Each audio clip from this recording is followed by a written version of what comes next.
Welcome to the Peaceful Wellness Podcast with me, your host, Deb Phelps.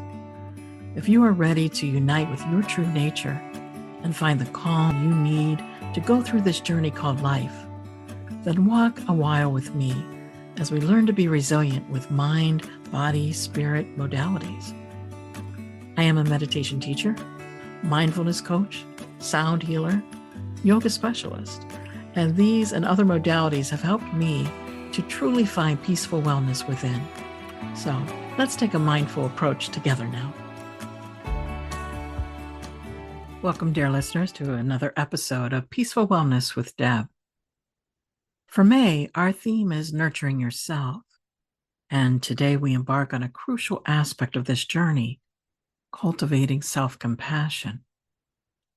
I'm here to guide you through understanding and integrating self-kindness into every facet of your life.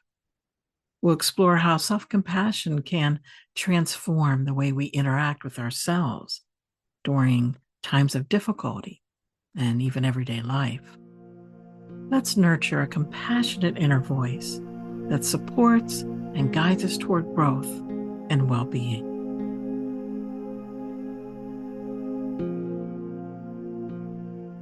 Self-compassion is a transformative tool that allows us to relate kindly to ourselves when we suffer, fail, or feel inadequate. It's about being warm towards ourselves when we encounter pain and recognizing that imperfection is part of the shared human experience.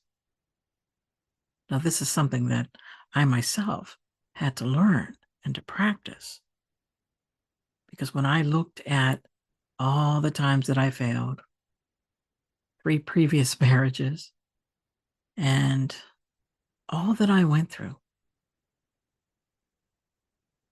trauma and other issues really kept me in that place of non-compassion for myself. I felt inadequate many times. But let's explore these components together so we can recognize the truth that we deserve self-compassion. And if compassion doesn't include yourself, it is incomplete.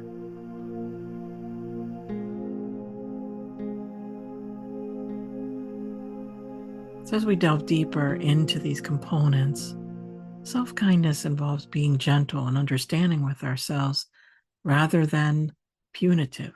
And I can tell you many times I was punishing myself for every aspect of my being, from my relationships to my body, to my mind, to everything about myself. But mindfulness allows us to hold our experience in balanced awareness, neither ignoring nor over-identifying with our pain. And that's what mindfulness brought to me, to see that balance with equanimity. And common humanity involves recognizing that suffering and personal failure are universal. We all experience it. Research shows that self-compassion leads to greater emotional resilience, less anxiety and depression, and can even improve our physical health. It enhances our ability to cope with life's challenges and fosters a forgiving and understanding relationship with ourselves. It's important that we challenge myths or debunk myths that believe that self-compassion is a form of self-pity or that it undermines motivation. In reality, self-compassion is a source of strength that enhances our resilience and our motivation to grow and improve. So there's 3 components here: self-kindness, recognizing our common humanity, and mindfulness. Sometimes people think that self-compassion is self-indulgence or that somehow it weakens us. I can tell you, in fact, it makes you stronger. It makes you stronger because you accept yourself where you are. Self-compassion fosters greater emotional resilience, as I said earlier. So, with self kindness, how can we actively soothe ourselves and acknowledge our distress with kindness instead of criticism? How can we see that our suffering and personal shortcomings are part of the universal experience and not something that happens to us alone? Now, we may feel lonely in our experience, but we can understand that we all experience success and failure. Mindfulness helps us to balance our perspective on our negative emotions, neither ignoring nor exaggerating them. So let's deepen our self-compassion through a guided meditation. This meditation is embracing self-kindness.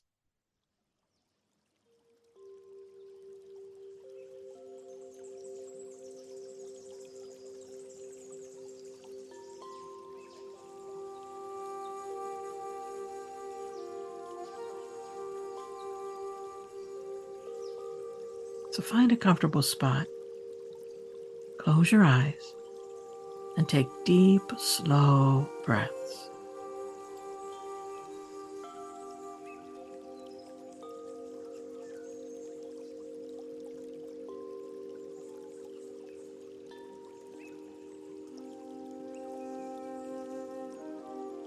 And continue to breathe in this way till you begin to feel more grounded and relaxed.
And I invite you to visualize yourself in a moment of distress.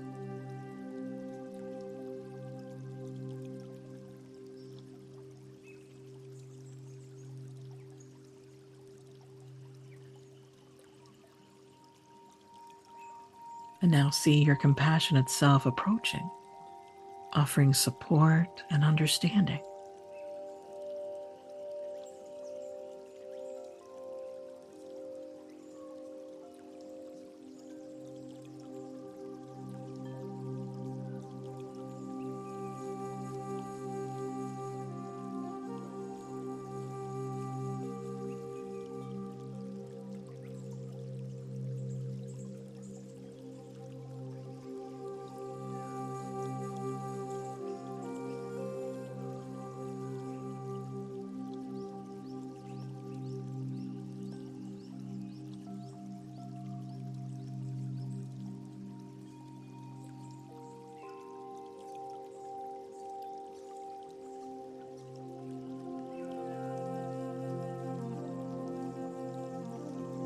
And here, place a hand over your heart, feeling the warmth.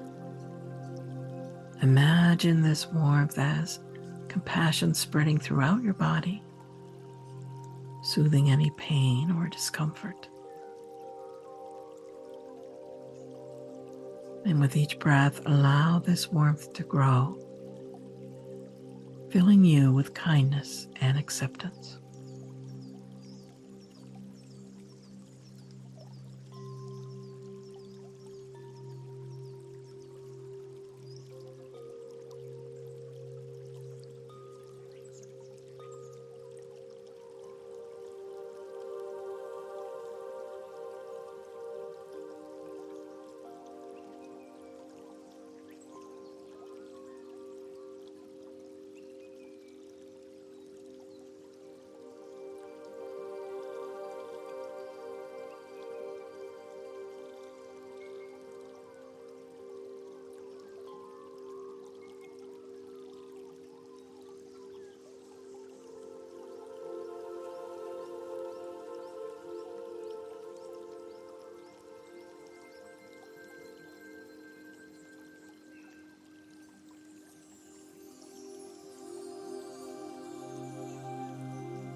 You can use affirming phrases like, I am worthy of love, or I embrace my imperfections with kindness.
Now gently begin to bring yourself to the present, taking a few deep breaths.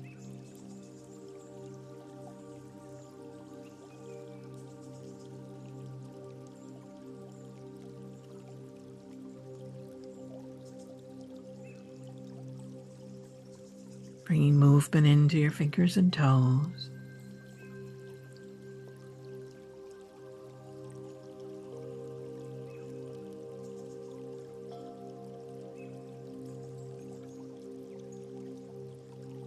Acknowledging yourself for taking the time for this meditation.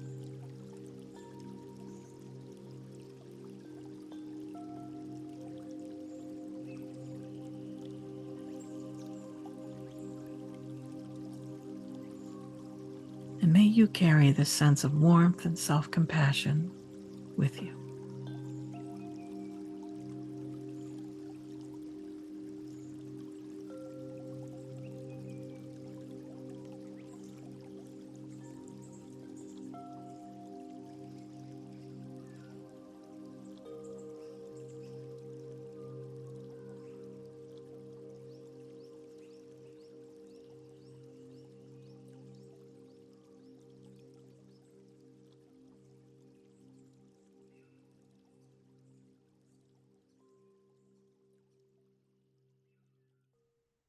Let's talk now about reframing negative self-talk. So how do we transform our inner critic into a supportive ally? Well, we do this by reframing negative self-talk. And it's important to learn and recognize when you're being self-critical and to challenge these thoughts and replace them with compassionate responses. And we all know our inner critic can often be harsh. I know mine is, and I'm sure yours is too. But with conscious effort, we can transform this critic into a supportive ally. Yes, we can do that. So let's explore a little bit more how we can reframe this negative self-talk into a compassionate dialogue.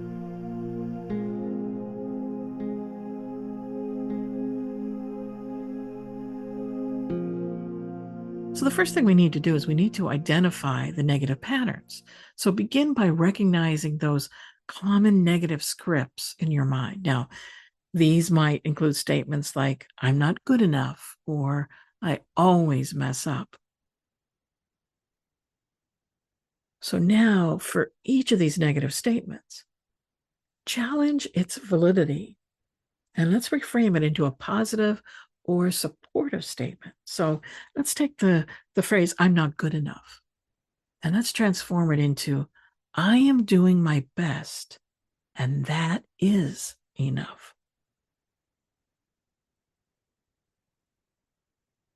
So next, we need to create new habits of thinking. So embed these new positive narratives, right? I am doing my best, and that is enough. Embed these into your daily routine. You can use them as mantras in the morning. You can write it on a Post-it note, put it on your mirror. You can write them in your journal, or even discuss them in conversations with friends or maybe your therapist. And remember, this is going to take continuous practice. So changing deeply ingrained patterns of self-talk really requires persistence and patience. I know for me, I have to really be mindful when these negative self-talk sentences and phrases and dialogues appear in my mind.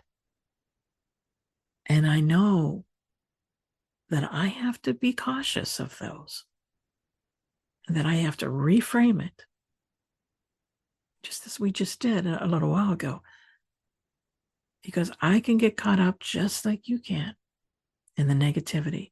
So we have to be persistent and we have to be patient with ourselves as we're doing this. And another piece to this is we have to celebrate small victories whenever you successfully shift your inner dialogue. Say, yes, I'm no longer imprisoned by those thoughts.